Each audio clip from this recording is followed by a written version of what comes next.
Hey guys, welcome to Foster Change, where we talk about all things life, parenting, foster care related. I'm here with our really good friend, G. Bethencourt. Um, he has an amazing wife. She's one of my very good friends. They have two beautiful daughters, and they own a dance studio here in Parkland. A lot of people know you as you are now, right? The husband, the father, the dance studio owner extraordinaire. Legend. Yeah. But what they don't know, a lot of people don't know, is your story and how you got where you are. Right. And so that's kind of what we want to unpack a little bit today is the story. How did you get where you are? Um, All right. so starting from the very beginning, where was home for you growing up? Home was San Juan, Puerto Rico, and not just San Juan, but like the inner cities like Rio Piedras and then a little bit of Carolina. But yeah, it was mostly in this greater San Juan area. Yeah. That's nice, Puerto Rico. And so you're in Puerto Rico, and what was your family dynamic like? Like who lived in the home with you? It was just my mom, and I had two half brothers and myself.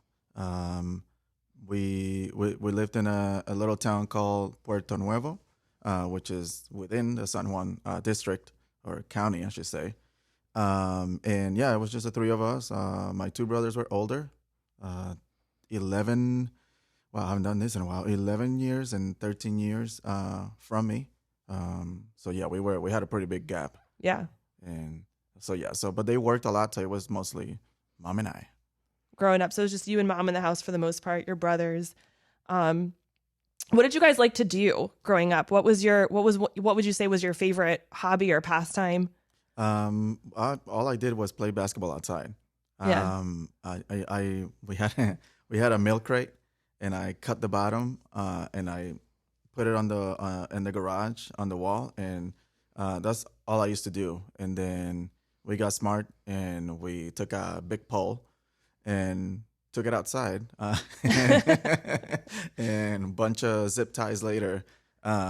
We put it outside in front of our neighbor's house, and then we just spent our afternoons into the night, just literally basketball after basketball game after basketball game. It was all that's all we did. Yeah. Yeah, that's awesome.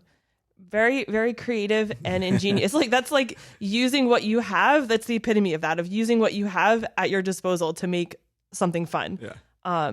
Yeah, that's awesome. So you played a lot of basketball, you're in Puerto Rico, and it's you and your brothers and your mom in the home, mostly you and your mom. And then what all happened? Because I know a big part of your story is kind of your adventures in life a little bit later, and how did you get to where you are now is kind of what we're trying to unpack a little bit. And so that's life, that's normal, but what what kind of happened that led you down this journey of fending for yourself and taking care of yourself? Because I know that was a big part of Yeah. your story. Well, what happened? What happened was that and is that working? I don't know if it's working. I believe it is. Oh, okay, good. Good. It's better that way.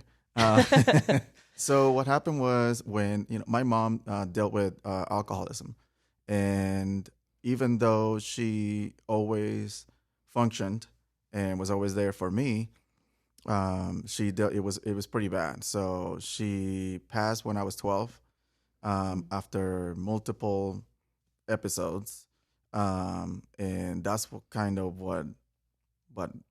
rocked everything.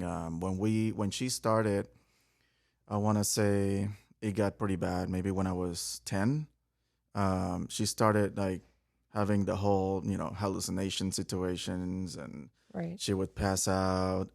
It got really scary. So my two older brothers were gone already. My older brother had moved, and had gotten married. He got married at 21 and left. And then my second brother, he just kind of dove into work, and just kind of he didn't want to be in the house, which I Yeah. mean it was what it was. But so he was never really there. So it was just her and I a lot, and so it got really bad about 10, and she started having the whole I pass out thing, and then so I would the first couple of times it happens, I didn't really, I was young. I didn't really know what to Yeah. do. So I would just kind of run outside of the house and wait for her to kind of be up again. Yeah. Um, so, so then it got worse, and she started to, like one of the times she fell, she actually hit her head. So I started having to call 911 because it was starting to get pretty bad. Right. So then once that, that fast forward a couple of years, at the time I was 12, and the last time basically that she fell, I guess something else happened. I'm not really sure because I was young and not in the home. I was outside asking for help. But I do know that she fell and she hit her head again. But then other things happened to where it was kind of a really bad scene. So when, I guess when the paramedics came, they took her, and that's kind of Right. how the whole thing happened. And I never saw her again, and that Right. was it. Right. So that was at 12. So Yeah. that was, my brothers weren't there. It was just, it was just me. So that's what prompted me to say, okay, I am never going back in that house again. And Yeah. yeah. I mean, you're 12. Yeah. You've seen a lot in that house. You've experienced a lot in that house. The last time you had exposure to the house was something, no child should have to live through or see. So it's completely understandable that would be a place you would want to avoid. So you're 12 and your mom's passed, and you've dealt with all of this trauma, in dealing with living through that, right, is traumatic in itself. And then in the end, also traumatic. But then so now you're 12, and where do you go? What happens when you've got essentially no caretaker? Then what happens? Well, during the 2 years that everything was happening, there were, I guess it's not Department of Children and Families down there, but I really don't remember what they were called. But I'm assuming it's the same kind of government agency. Right. They had already visited the house twice. And one of the times they had actually taken me and placed me in one of those like homes where there's a bunch of kids waiting to get reunited with their moms. So the first time they came, they did this whole thing and talked to me, talked to her, talked to neighbors, and they left. They never. They talked to me and told me that there was a possibility that I would come live with them for a little bit, Right. whatever that meant at the time. And then the second time they came, I did end up going with them. They said they were gonna just, I was gonna stay with them until mom got better. So my mom, during the 2 years, she had gone to like rehab places, and the last time that she went, she was pretty far away. She actually left the house and walked back 2.5 hours to our house because she was looking for me. She didn't want to leave me alone. So when the 2 years came and my mom was gone and they showed up, I was already gone. I had gone in the house, taken a few clothes, and I put them on my bike.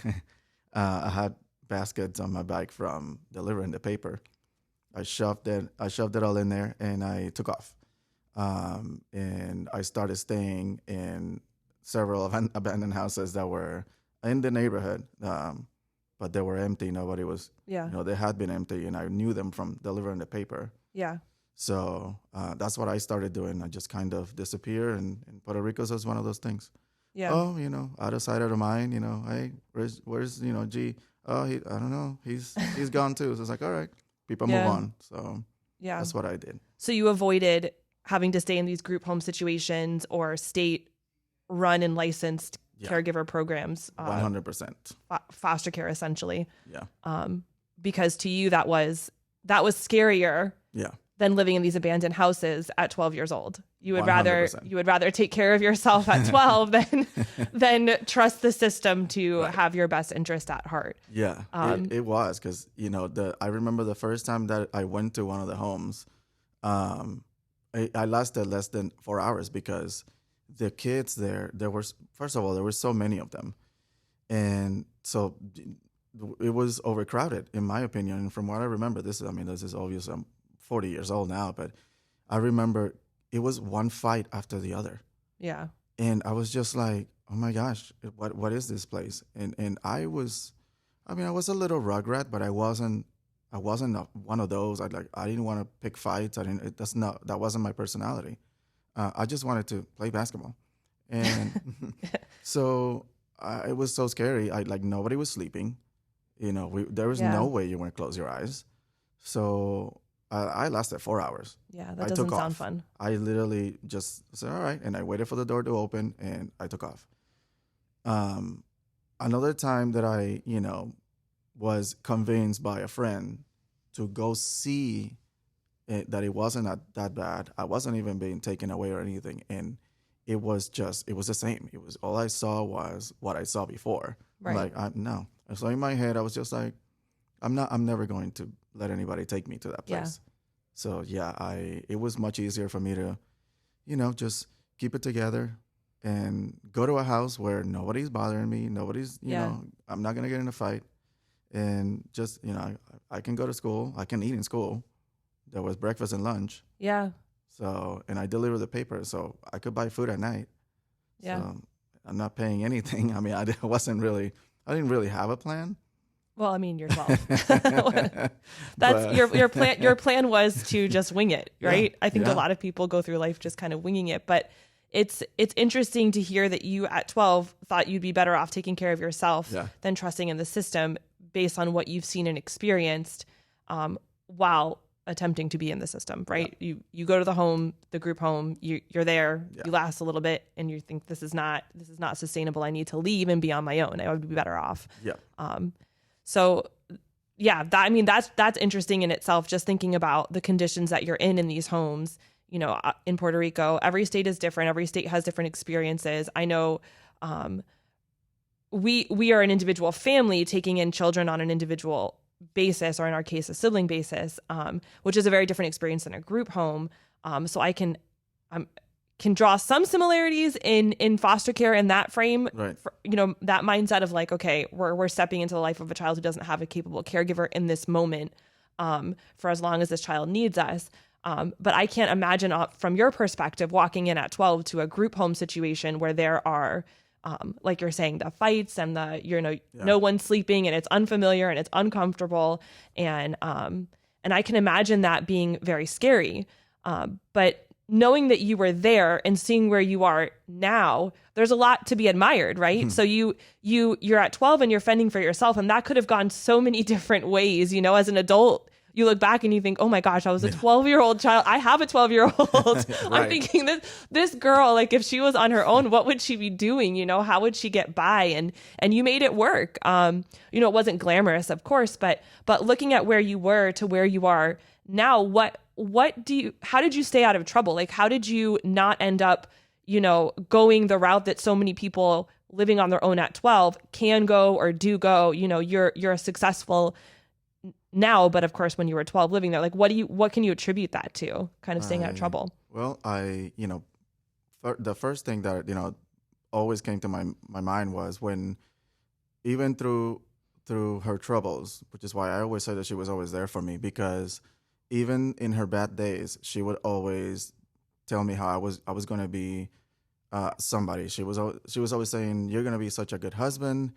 You're gonna be a great friend to people. You're just gonna do talking great about your things. Mom when she was around. Yeah, my mom was always just saying these things to me for as long as I remember. So and she also said, just watch, just stay with the good crowd. I look back now and it's just like, well, she knew obviously where she was going was nowhere good. But she was doing her best, I guess. Because she was sick at the end of the day. So, so I I always remember that. When I took off, I tried to, honor my mom in that way and say, well, she said that I was going to be this.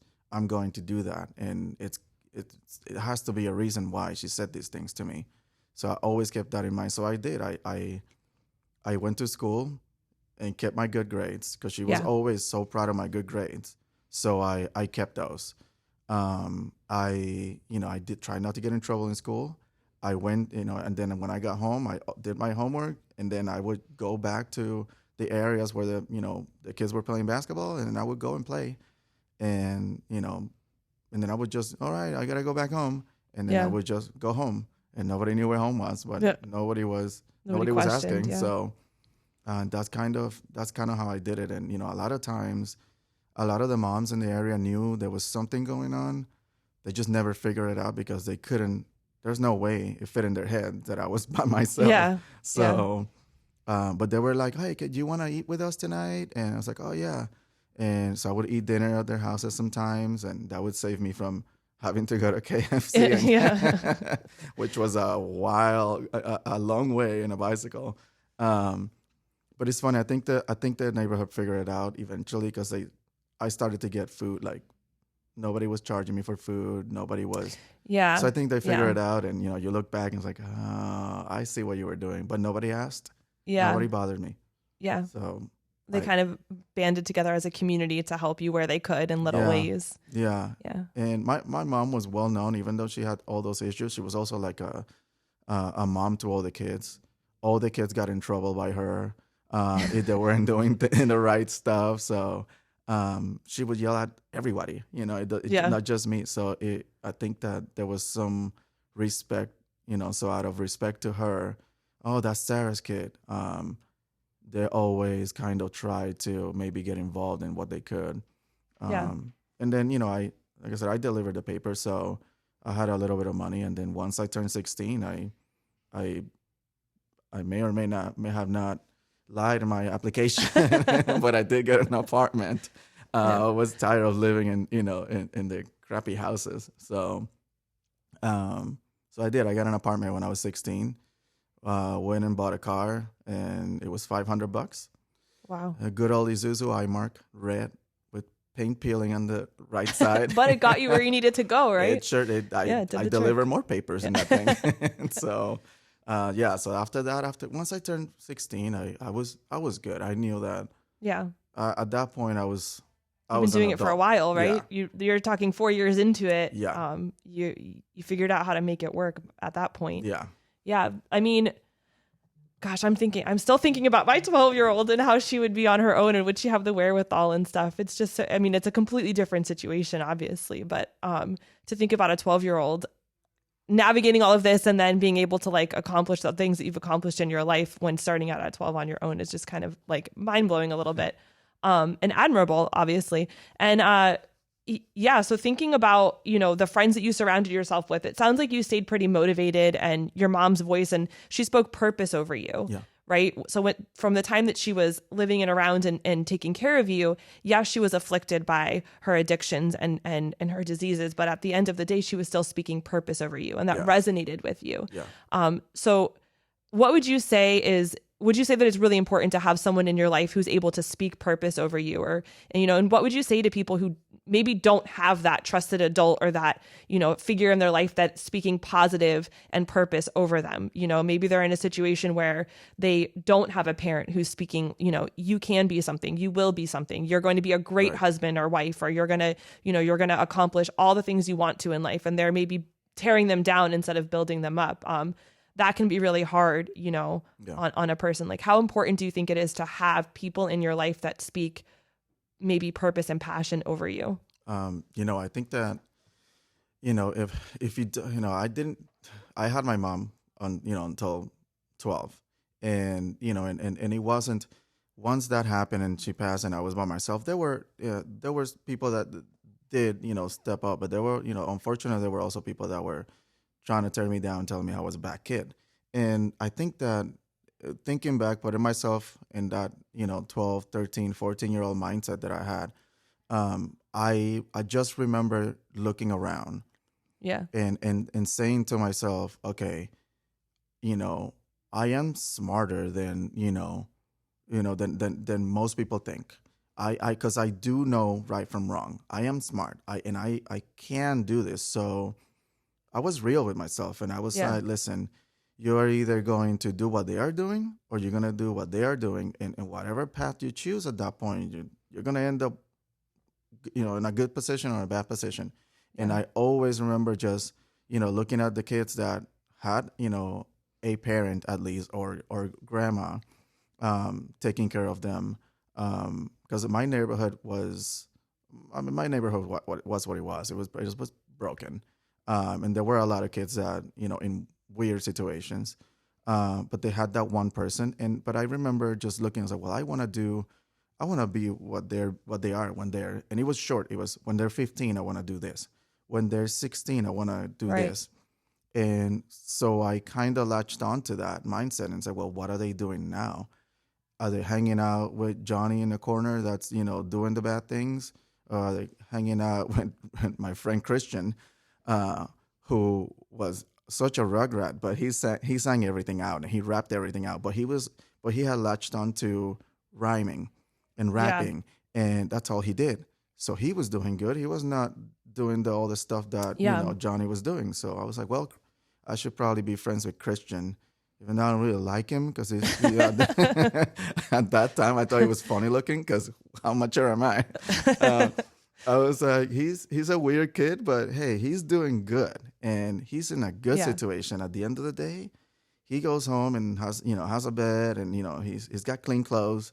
That's what I want, so I'm gonna do what he's doing. Yeah. And so that's kind of what I did, and so you gotta give, if you're between, you're that age, give yourself a little credit, if because a lot of kids that I have seen after, of course, now, that are in that age group, they've been told that they can't so much, that now they think they want to go with that. They want to Yeah. say, well, everybody tells me, so I must just not be good enough for Yeah. anything. No, I think that if teenagers and and I wasn't a teenager when this started, I always gave myself a lot of credit, because of my mom.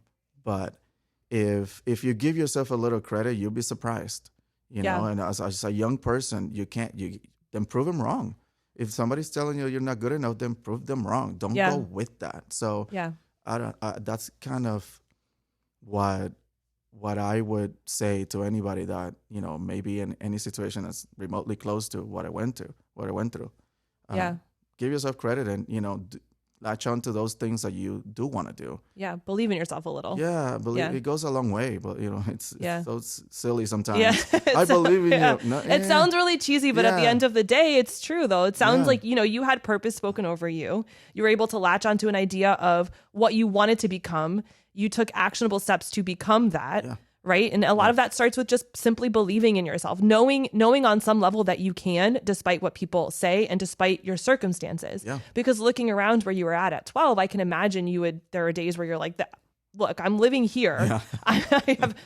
I don't have all the things that everybody else has. It would be easy to become a victim in those situations and just Yeah. kind of roll over and just say, like, life has dealt me the worst cards ever, and I'm never going to be anything because this is where I'm at, and Yeah. be kind of stuck, imprisoned in that thought process. Yeah.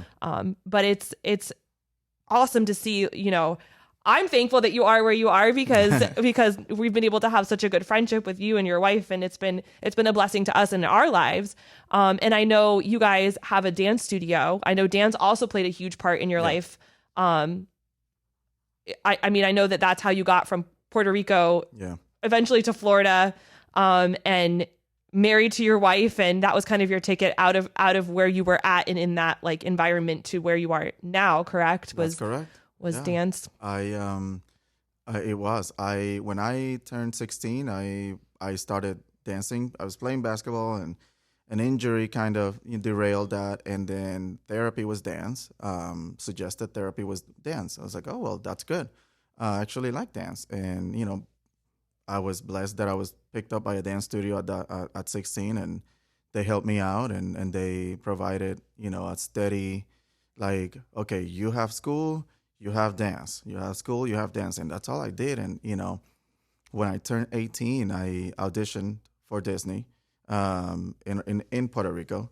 They were just looking for dancers for different shows and stuff, and I auditioned, not thinking anything of it. And I auditioned in January 1999. And in March, March 25th, I got a phone call that said, "Hey, you have a job if you want it." And I said, "I'll be there next month." And they gave me 3 weeks, and I packed up the few things that I had, and I left. My goal was to leave, and I did. And when I went to Orlando, I discovered Universal, and then I got hired over there, and then I started teaching at dance studios, and from there I was like, yeah, this is it. So dance truly, really, I have no idea what I would be doing if it wasn't for that one audition, you know? Yeah. So it's yeah. like, yeah, that's the epitome of like one moment can change your life. But that's really cool. And to see where you've come, and they have a dance studio in Parkland. You guys should definitely check them out. I know it's been a great place for our daughter, their goddaughter, to get plugged into. And she dances there. I know a lot of my friends have kids that dance there, and it's the studio is awesome. It's a great, you're paying forward to the kids now what was given to you then, the gift of dance, right? So the gift of dance, it brought you from where you were to where you are now, and it's carried you through a lot of your life. Through your dancing journey, you met your wife, sure did, Miss Colleen, and it's it's been an honor and a privilege to chat with you today, to share your story with more people. I'm thankful for you and your persistence in getting out. I'm grateful for you desiring to give back to kids what was given to you, because I know that it's been a blessing to my kids and my friends' kids in this area. And I'm excited to watch your studio grow. I'm excited to see you continue to develop. And this has been an honor and a privilege. I will put a link down below in the podcast description for the studio if you guys are interested in more information on their studio. But for now, that's it. All right. Well, thank you for having me. I appreciate it. And I don't talk about this stuff much, but it's healthy, I guess, to every once in a while, just kind of, if it can be used for, somebody, and somebody gets something out of it, that helps them. I'm all about it. It's not comfortable, but I'm all about it. Yeah, no, none of this is comfortable. Like sharing and being transparent and vulnerable is not always comfortable. But if it helps anybody else to understand that they're not alone in this, that they're not the only one going through this, that you did it so they can too, and here's your keys to success, I think that that's an amazing thing. And I so appreciate you being willing to share. And we will see you guys next time. All right. Hey guys, thanks for listening. Don't forget to like, subscribe, and share our podcast. And if you'd like more information on how you can get plugged in with our mission and our vision, as well as get support services, you can check us out on the web at fosterchange.com.